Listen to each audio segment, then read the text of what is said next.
কঠিন প্রতিদ্বন্দ্বিতা পেছনে ফেলে আইসিসি মে মাসের সেরা খেলোয়াড় নির্বাচিত হয়েছেন বাংলাদেশি ব্যাটার মুশফিকুর রহিম। মিস্টার ডিপেন্ডেবলের প্রতিদ্বন্দ্বীদের মধ্যে ছিলেন তারই সতীর্থ তাইজুল ইসলাম এবং নেপালের অলরাউন্ডার দীপেন্দ্র সিং আইরি। গেল মাসে মুশফিক পাকিস্তানের বিপক্ষে 2 ম্যাচের টেস্ট সিরিজটা ব্যাট হাতে দারুণ কাটিয়েছেন। বাংলাদেশের 2-0 ব্যবধানে সিরিজ জয় আর পাকিস্তানকে হোয়াইট ওয়াশ করার পেছনে বড় ভূমিকা রাখেন মুশফিক। 2 টেস্টে মোট 253 রান করেছেন। প্রতি ইনিংসে রানের গড় ছিল 63.25। পাকিস্তানের বিপক্ষে জয় বাংলাদেশের বিশ্ব টেস্ট চ্যাম্পিয়নশিপ পয়েন্ট টেবিলে উন্নতি করতে সাহায্য করেছে।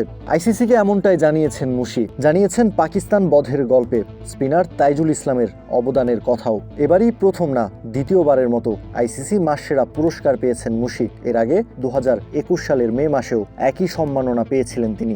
আবারও আইসিসির মাসসেরা খেলোয়াড় হতে পেরে আমি খুবই সম্মানিত। বিশেষ করে টেস্ট ক্রিকেটে আমার পারফরমেন্সের জন্য এই স্বীকৃতি পেয়ে আমি খুশি। আমার সতীর্থ তাইজুলও পাকিস্তানের বিপক্ষে সিরিজ জয়ে বড় ভূমিকা রেখেছে। এই জয় আমরা অনেকদিন মনে রাখব। আমি আমার সতীর্থ ও কোচিং স্টাফদের ধন্যবাদ জানাই। ভবিষ্যতেও বাংলাদেশের সাফল্যে অবদান রাখতে চাই।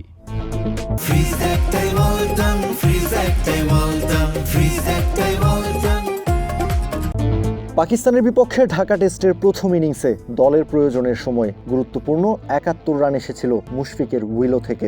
আর সিলেট টেস্টের দ্বিতীয় ইনিংসে অনবদ্য 137 রানের ইনিংসটা নিশ্চয়ই মনে আছে সবার।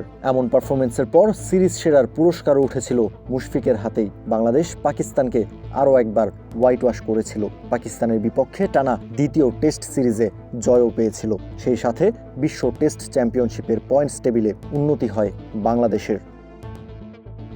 কাউসার শান্ত, ক্রিক ফ্রেঞ্জি।